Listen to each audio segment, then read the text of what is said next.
بسم اللہ الرحمن الرحیم۔ السلام علیکم، آپ کا دوست سلمان حیدر۔ دعا ہے پروردگار سے کہ اس نے آپ کو اور آپ کے اہل خانہ کو اپنی حفظ و امان میں رکھا ہو۔ اچھا جی، صدر مملکت عارف علوی صاحب کو نا تمام دھمکیاں، دوز، آرٹیکل 6 کی دھمکی اور پتہ نہیں کون کون سی ایف آئی آر اور کون کون سے مقدمات کی دھمکی دے دی گئی کہ صدر مملکت کس طرح ٹس سے مس ہو جائیں، اسمبلی کا اجلاس کی ریکوزیشن پر دستخط کر دیں۔ لیکن بہرحال 5 بجے تک کی وارننگ کے ساتھ بھی نا صدر مملکت نے، جس وقت میں آپ سے بات کروں قریباً 6 بجے کا وقت ہے، صدر نے سائن نہیں کیے۔ بہرحال دوسری طرف اتنا ضرور ہو گیا کہ جی قومی اسمبلی سیکریٹریٹ نے اسمبلی کا اجلاس بلا لیا ہے، یہ ہے یا نہیں ہے اس کی ڈیٹیل تو میں نے آپ کو بتانی ہے۔ بہرحال پاکستان تحریک انصاف کل اجلاس میں شریک ہو رہی ہے۔ جی ہاں، پنجاب اسمبلی کی طرح یہ معاملہ خالی نہیں چھوڑنا، کل دمادم مست کلندر کے لیے تیار رہیں جی۔ سب سے پہلی بات تو یہ کہ کل پورے کورم کے ساتھ بھی ہوگی، حلف بھی اٹھائیں گے، سب کچھ ہوگا۔ اس کی تفصیل آگے چل کے بتائیے۔ نواز شریف صاحب کو ہوا لگوائی گئی، آج دلائی نہیں گئی، ہوا لگوائی گئی۔ پچھلے دن کافی دنوں سے غائب تھے نا وہ۔ جی ہاں، اس کی وجہ کیا ہے، کیوں ایک دم لے کے آئے ان کو سامنے؟ وہ چند دنوں بعد تو انہوں نے چلے ہی جانا ہے لندن، تو اس کی کچھ تفصیلیں میرے پاس، وہ بھی میں نے آپ کو ڈیٹیل بتانی ہے۔ اور مخصوص نشستوں پر جو فیصلہ محفوظ کیا ہے اس کا اس سے متعلق بھی کچھ چیزیں ہیں میرے پاس، وہ بھی بتانی ہے۔ اسد کیسر کو پارٹی کے جو سیاسی امور ہے اس پر فیصلوں سے کیوں روک دیا گیا، یہ بھی چیزیں آپ کے سامنے رکھنی ہیں۔ تو چیزیں انٹرسٹنگ ہیں، ساری آپ کے سامنے رکھتا ہوں۔ سب سے پہلے جی میں ذرا پاکستان تحریک انصاف کے اس اعلان پہ بتاؤں جو پارلیمانی جو قومی اسمبلی سیکریٹریٹ نے جو اجلاس کل کا بلا لیا نا جی،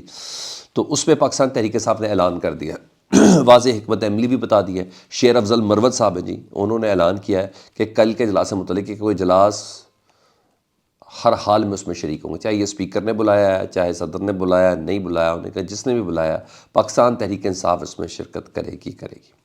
اور وہ کہتے ہیں کہ کل کے اجلاس کے حوالے سے ہم نے لائے عمل بھی مرتب کر لیا ہے اور کل ہم پارلیمانی کارروائی میں مکمل حصہ لیں گے اور حلف بھی اٹھائیں گے۔ قوم نے جو توقعات پاکستان تحریک انصاف سے وابستہ رکھی ہیں ہم ان کو پورا کریں گے۔ تو شیر افضل مروت صاحب یہ کہہ رہے ہیں، تو اس کا مطلب ہے جو پنجاب اسمبلی میں وہ جو ایک اوپن فورم دے دیا گیا تھا نا احتجاج کی کارروائی کرتے ہوئے کہ اجلاس سے ہی باہر چلے گئے، اور جب احتجاج سے ہی باہر چلے گئے تو بعد میں حلف برداری ہوئی اور پھر قائد حزب اقتدار یا وزیر اعلیٰ کی جو تقریر تھی جس میں مریم بی بی کہتی ہے میں چاہتی تھی کہ شور ہو، تو وہ شور بھی نہیں کرنے دیا۔ اور حالانکہ میں نے کہا تھا کہ اس دن جس طرح حکومت کا دن ہوتا ہے اس دن اپوزیشن کا بھی دن ہوتا ہے، پوری دنیا مانیٹر کر رہی ہوتی ہے۔ اپوزیشن کی اس ریزسٹنس سے ثابت ہوتا ہے کہ بھائی یہ کتنی تگڑی 5 سال میں اپوزیشن ہوگی۔ تو پنجاب اسمبلی والی جو کارکردگی ہے نا وہ رپیٹ نہیں کرنی جی۔ اور یہ معاملہ کسی اور رنگ سے کل آپ قومی اسمبلی کا اجلاس دیکھیں گے، یہ بھی میں آپ کو بتا دوں جی۔ تو پاکستان تحریک صاحب نے یہ فیصلہ کر لیا، پہلے جو غلطیاں کی تھیں اب وہ نہیں کرنی کسی بھی قسم کا، یعنی پنجاب میں جو میدان چھوڑا یا اب کوئی میدان خالی نہیں چھوڑنا، ٹھیک ہے جی۔ باقی چیزیں ریٹ چیلنج سب کچھ ہوتا رہے گا، مگر اجلاس میں شریک بھی ہونا ہے اور احتجاج بھی کرنا اور بتانا ہے کہ ہماری اسٹرینتھ کیا ہے، کیونکہ پوری دنیا کی نظریں اس وقت ہوں گی۔ ہاں، نواز شریف صاحب کو آج قومی اسمبلی میں نے بولا کہ ہوا لگوائی گئی اور پارلیمانی کمیٹی کا اجلاس نون لیگ کا بلوایا گیا، تمام ایم این ایز اس کے اندر موجود تھے، اور نواز شریف صاحب نے باقاعدہ پارلیمانی کمیٹی کے اجلاس سے اپروول لینے کے بعد جی آج شہباز شریف کو بطور وزیر اعظم کے آفیشلی نامزد کیا جی، اور ایاز صادق صاحب کو اسپیکر قومی اسمبلی کے لیے نامزد کر دیا۔ نواز شریف صاحب کو بلانے کی ایک خاص وجہ بھی ہے نا، بلکہ ان کو ہوا لگوانے کی ایک خاص وجہ بھی ہے، تاکہ جیسچر جائے عوام میں، پبلک میں، ووٹرز میں، سپورٹرز میں کہ نواز شریف صاحب اس وقت بھی ان ہیں، ٹھیک ہے۔ ورنہ ووٹر اور سپورٹر جو پہلے ہی بہت مایوس ہیں نا، بہت زیادہ، وہ پیچھے ہٹ جائیں گے اگر نہ یہ جیسچر دیا، تاکہ انٹیکٹ رہیں وہ۔ اور مطلب آنکھوں کا دھوکہ وہی نا، الیکشن مانگا آپ نے، ملک کو نواز دو کے نام سے آپ نے شہباز دو دے دیا تو وہ کر دیا، تو یہ بھی وہ آنکھوں کا دھوکہ، کیونکہ چند دنوں بعد نواز شریف صاحب نے ویسے بھی لندن چلے جانا ہے، یہ بات بڑی انڈرسٹوڈ ہے۔ تو آج نواز شریف صاحب کو باقاعدہ طور پر ان کی رونمائی کی گئی ادھر جا کے قومی اسمبلی کے اندر۔ ایم این اے تو ہے نا، وہ ظاہری بات ہے، جیسے بھی ہے تو صحیح نا۔ تو سنی اتحاد کونسل مخصوص نشستوں پر الیکشن کمیشن نے فیصلہ محفوظ کر لیا، اگر آج سنا دے تو ہو سکتا ہے صدر مملکت اجلاس بھی بلا لے، آفیشیل ہو جائے وہ کام، قانونی ہو جائے، جائز ہو جائے، آئینی ہو جائے۔ دیکھیں رات 12 بجے تک کیا ہوتا ہے، لیکن بہرحال فیصلہ محفوظ کیا ہے الیکشن کمیشن نے، اور 90% مجھے بھی یہی لگتا ہے کہ پاکستان تحریک انصاف کی جو نشستیں ہیں نا وہ پاک کی تمام جماعتوں میں تقسیم کر دی جائیں گی مخصوص نشستیں، اور تقریباً 78 ہے تمام صوبوں کی ملا کے اور مرکز کی ملا کے 78 نشستیں ہیں، جسے پاکستان تحریک انصاف کو جسے کہتے ہیں نا محروم رکھنے کا پلان ہے الیکشن کمیشن کا، پتہ نہیں الیکشن کمیشن کا یا کس کا ہے، لیکن بہرحال یہ چیز تو ہے، تو وہ تقسیم کر دی جائے گی، 90% یہ امکان ہے۔ ہاں ایک خط بڑا آج پیش کیا گیا 26 جنوری کا سنی اتحاد کونسل کا جی، کہ جس میں الیکشن کمیشن ہر ایک کو خط لکھتا ہے نا ہر جماعت کو کہ جناب آپ بتائیں کہ کون کون سی خواتین ہیں، کون کون سی مخصوص نشستیں ہیں جو آپ نے رکھنی ہے۔ تو اس وقت ظاہر وہ وقت کی ضرورت تھی، سنی ایسا کوئی پلان تھا نہیں، تو سنی اتحاد کونسل صاحب نے کہا تھا کہ ہمارا کوئی امیدوار الیکشن نہیں لڑا اس باری، کیونکہ صاحبزادہ جو ہے حامد رضا وہ بھی آزاد حیثیت سے لڑے تھے، تو آج باقاعدہ وہ لیٹر نکالا گیا، میڈیا کو دیا گیا الیکشن کمیشن کی طرف سے، گیم سمجھا کر رہے ہیں ساری چیزیں، حالانکہ وہ اس وقت کی بات تھی۔ اب تو رول چینج ہو گئے، ظاہری بات ہے پاکستان تحریک انصاف کو ہر حالت میں جیتنے کے بعد 72 گھنٹوں کے اندر کسی نہ کسی سیاسی جماعت کے ساتھ وابستگی دینی ہی دینی تھی، تو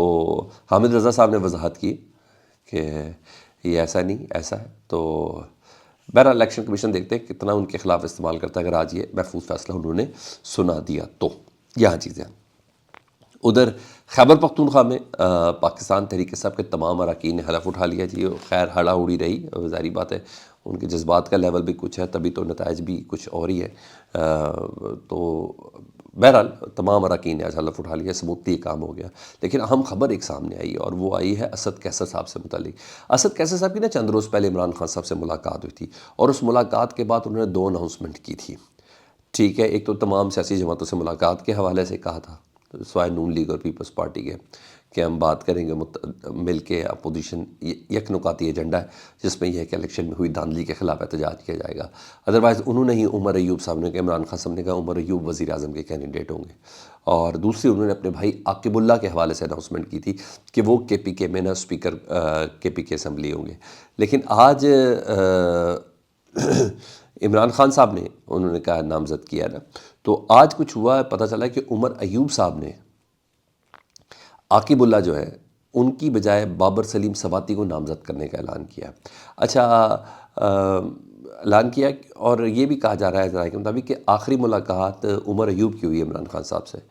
تو عمر ایوب صاحب کو کچھ شاید نئے آرڈر ملے ہیں بابر سلیم سواتی صاحب کی طرف سے۔ بہرحال یہ تو آنے والے چند دنوں میں پتہ چل بھی جائے گا، 1-2 دن میں۔ تو اب پتہ چلا کہ اسد کیسر کو نا پارٹی کے سیاسی فیصلوں سے بھی روک دیا گیا ہے، یہ بڑی اہم پیش رفت ہے نا، کیونکہ اسد کیسر صاحب ہی جماعت علماء اسلام سے ملاقات کر رہے تھے، اسد کیسر ہی مولانا فضل الرحمان سے ملاقات کر رہے تھے یک رکاتی ایجنڈے پر، جماعت اسلامی سے بھی اسد کیسر ہی بات کر رہے تھے، اس کے علاوہ جی ڈی اے سے بھی اسد کیسر ہی بات کر رہے تھے، تو یہ ہے اہم چیز ہے۔ یہ کیوں ہوا ہے یہ اب بعد میں پتہ چلے گا، لیکن بہرحال یہ کوئی اتنا عمدہ خبر باہر نہیں نکلی، تو یہ تو چیز ہے۔ رہی بات اجلاس کی قومی اسمبلی کی، تو شیر افضل مروت بھی اس اجلاس میں ہوں گے، اور حلف برداری بھی ہوگی، اور زخمی بھی بہت ہے، دیکھیں کل کیا ہوتا ہے۔ بالکل مختلف تصویر ہوگی، پنجاب اسمبلی والی تصویر نہیں ہوگی۔ آپ کا کیا خیال ہے؟ فیڈ بیک میں ضرور آگاہ کریں، اپنا بہت خیال رکھیں۔ اللہم صلی علی محمد و آل محمد۔